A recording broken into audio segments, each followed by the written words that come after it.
Good morning, good afternoon, good night, YouTube world. Acura MDX Honda Pilot.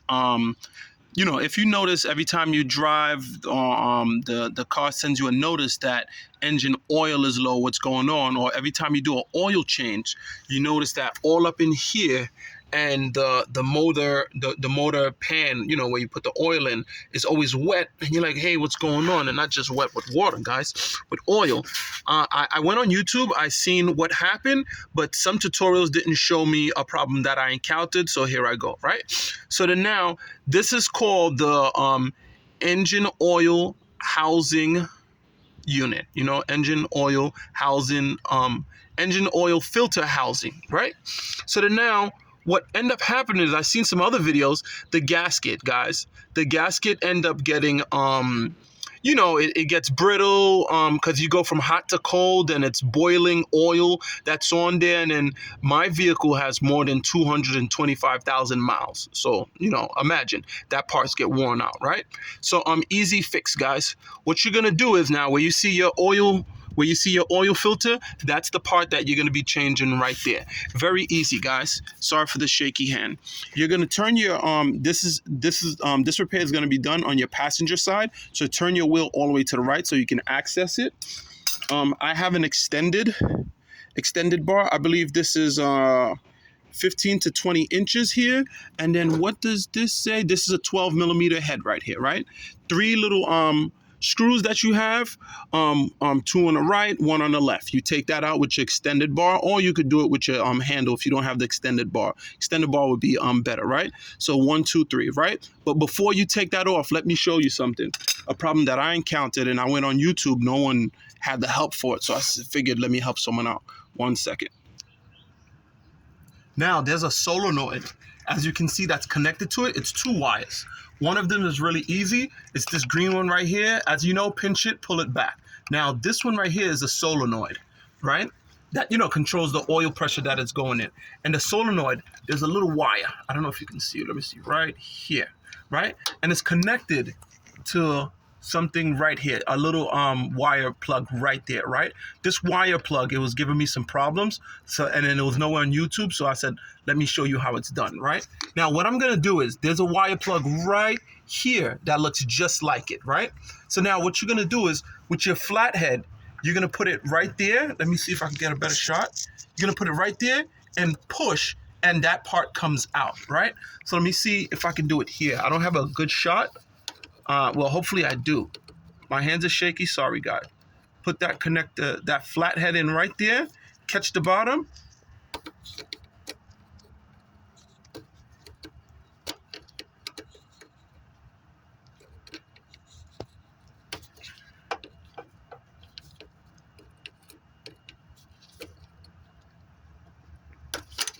As you can see, it came off, right? Then there's going to be a second part, which is on a bracket. What you do is, with your hand, you can get your hand in there. Let me see if I can do it. I'm probably blocking it. Shoot. Let me see. You put your hand in there, and then you pinch it. Pinch it on the back, and it comes undone right here. Let's see if you can see it. Right there. There you go. So once that's out, then that's done. Then you get your bolt, and then you screw it out. So hold on, guys. So I took the screw off, guys. Now it's completely off, right? Let's pull this bad boy out. This is how it looks. As you can see, the gasket is supposed to be there, but it's stuck on the, the other frame. You take this out, right? Set this aside here. These are the 3 screws that come with it.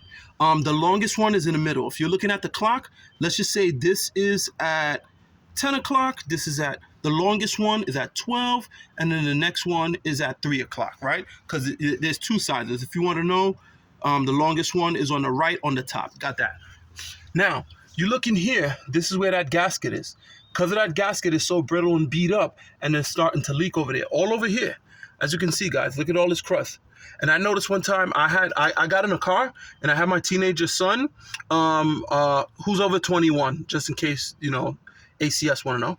I got him to push the gas while I had the car jacked up, and I seen it dripping out from this area. I went on YouTube, and they said that was the problem, right? So now, as you can see, boom, this is the gasket. Easy fix, right? Now, the gasket has, let me get this. It has two parts. 1 second, let me pause something and show you. Now on the top, it has two parts. Where you see this solenoid part right there, that's where it's at. You take out your two 10 millimeter bolts and you remove that, right? Set that aside. Then now, as you can see up here, this is that part right there. If you look at it, it's some little part in there that goes up and down that allows how much oil to go in there, right? Now also, there's a gasket in there too. So you're gonna get your pick, take that one out, and then you're gonna get a pick, and then take the other one out that I showed you right there, right? Two things. This is the part, as you can see, it has a little let me get a close up. Put it down here so you can see. It has a little mesh filter to catch some debris, and then the parts you need. Same with two others. One right here, one there. Now guys, for those of you who don't know, I check YouTube and I watch other, DIYers or guys that break things down. This one right here is the Honda filter, right? The car tell you to use the mobile one. This is the actual one from the dealer. Now, I usually go to Walmart to get mines, and at the time of filming, the Walmart one costs $3 more, and then the dealer one actually costs $3 less. So if you're next to a Honda dealer, call them and do a price quote for that, right? Now, another thing that is happening if you get these leaks and you need to change these gaskets, right? I went on YouTube. There was a guy that took these rubber gasket washers and he boiled them in the motor oil that people usually use, because there's this thing that says high mileage and better performance and seal up leaks. What end up happening, guys, is those things, it swells up these rubber things. Like there's a way to swell up rubber, like something you put in it that causes it to, drink whatever solution is in there to make it swell. So now if you're using different motor oils, engine oils, that is, 6 months you do one, another 3 months you do something else. What ended up happening, this guy, he took these rubber things, he boiled it so he can simulate the same pressure the same temperature as these things. He put in a pressure cooker. If you see it on YouTube, check it out. He puts it in a pressure cooker to simulate it.